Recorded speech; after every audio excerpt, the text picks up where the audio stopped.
If you don't know me, you can scroll away if you haven't seen my last few videos. This one won't really be for you, but feel free to stick around if you want. I just wanted to touch on a few things that people had asked about and some things I wanted to add. So my last four videos were a little bit intense, and I know some people were a little worried if I was okay and that kind of thing. I'm fine. For a long time, I felt like I was a bother, and like the stuff that I make wasn't worthwhile, and that was a really hard thing to feel. And I know people have said, keep it up and you sound great and all that stuff. And it means a lot when people do. But like I can see, how much of a video gets played. I can see like what percent you guys hang around till and then scroll away. How many people actually watch the whole thing. Like, when you're a content creator or anything like that, you get a lot of information about that stuff, and it can really eat at your sense of self-worth, and it can eat at your sense that what you're doing has purpose. um, I put a lot of effort in. Writing my songs, going through the feelings that make those songs necessary. um, it's a lot in itself, but then to teach myself to record and teach myself to play guitar in the first place and teach myself to sing and play and teach myself how to do the mixing and mastering as best I could so it could be like tolerable for your ears and then teaching myself how to publish a book.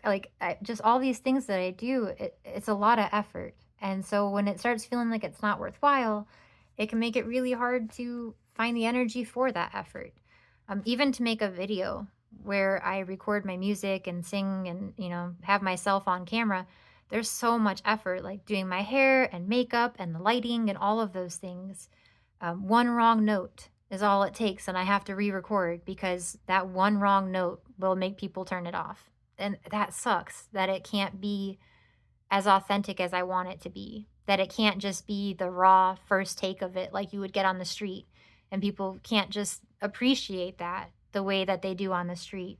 That they expect everything that's content, like this video and writing and music and books and all of that, people expect perfection everywhere. And art is rarely perfect. Art is rarely flawless. It's beautiful because of its flaws, not in spite of them. The wrong note that you hit when you're singing something that just really moves you and you get choked up and you just can't reach that note like you want to because of that. Like those moments are, I mean, you've seen them, I'm sure, with artists that you know well and have admired for a long time, and we cherish those things when it's somebody famous. But if it's just some girl on the internet, that's going to make you scroll away because she didn't sound like Taylor Swift or something. So it's just a lot to feel that way. And by being 1,000% of myself, I was able to kind of, one, figure out what 100% of myself should be. But two, I was able to see that people appreciated me even when I was too much by my own standards. And that I cannot stress enough how beautiful that has been to recognize that, to see that I am worthwhile, that I'm not a bother, that I'm not an annoyance. And maybe I am to some people, that's going to happen and they can scroll away, but just to know that people were moved by what I had to say and that I said what I had to say, that I had the huevos to do that. Like that's a big thing. That's a good feeling. So thank you all for just how you've responded to me being 100% myself. I cannot tell you how much I needed that. I'm gonna get to a different topic now before I cry. So anyway, regarding the other videos, the one about admitting you're wrong, I had some really great dialogues come from that. People who, not even on a political context, but in other contexts, and I won't elaborate for privacy's sake. Um, but people just had a really beautiful response to that. And just, yeah, signs of growth and a lot of really good, deep conversation, a lot of good understanding. I know why a lot of people who supported Trump, how they got there. And a big part of that's their algorithm and the information that they get fed. But part of that too is just that we want the same things. They just saw a different way to do it than I did. And to understand that was really moving and really just sanity inducing. There we go. It just, yeah, it gave so much clarity to something that was really bothering me because I could not wrap my head around that. And I respect everyone's choices to, pick who they pick.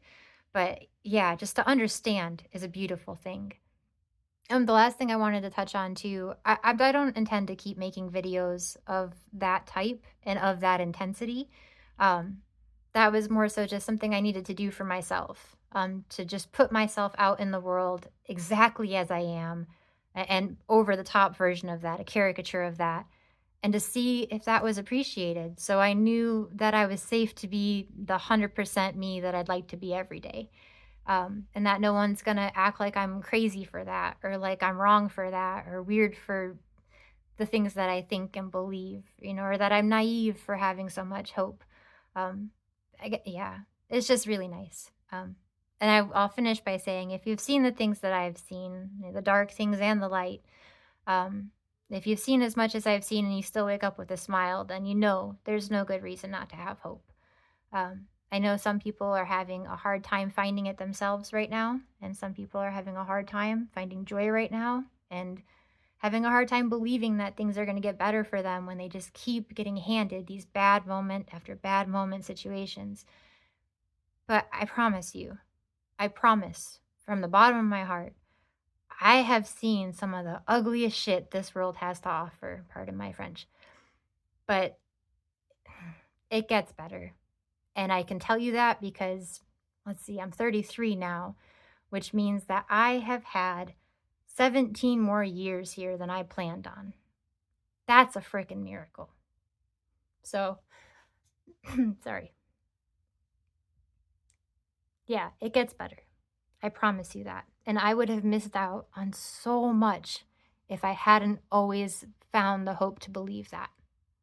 So, my life has never been better than it is right now. On this very specific day right now, I am partially moved to tears from that. Just how much better things have gotten for me from where I was when I was 16. Like how much my life has improved. And I, at that age, never could have imagined all that I would have seen by now, all that I would have done, all the people I would have met, all the moments I would have had that I will cherish forever. All of that wouldn't exist if I hadn't found hope. Or I guess if hope hadn't found me. So do yourselves that favor. If it seems dark, if you're having a bad day or a bad week or a bad month or a bad decade, just find the hope because it's there. Or maybe be open to it finding you, and find those joyous moments. And yeah, just look for the sparkle in things, because yeah, it's there. If you know my story, really know it, then you know all the details, then you know how much it means that I'm saying that. So, and if you don't, you will eventually because I'm sure I'll share everything someday. But yeah. Anyway, I love you all. I just wanted to touch base so you know, like, I am okay. I'm just in a very specific state these days, of just really realizing some big truths in my life and finding my path forward and finding my spark again. So yeah, it's been really lovely, and you have all been a part of that, and your interactions mean the world. You make me sparkle. So thank you. I love you all, and I hope you have a great week.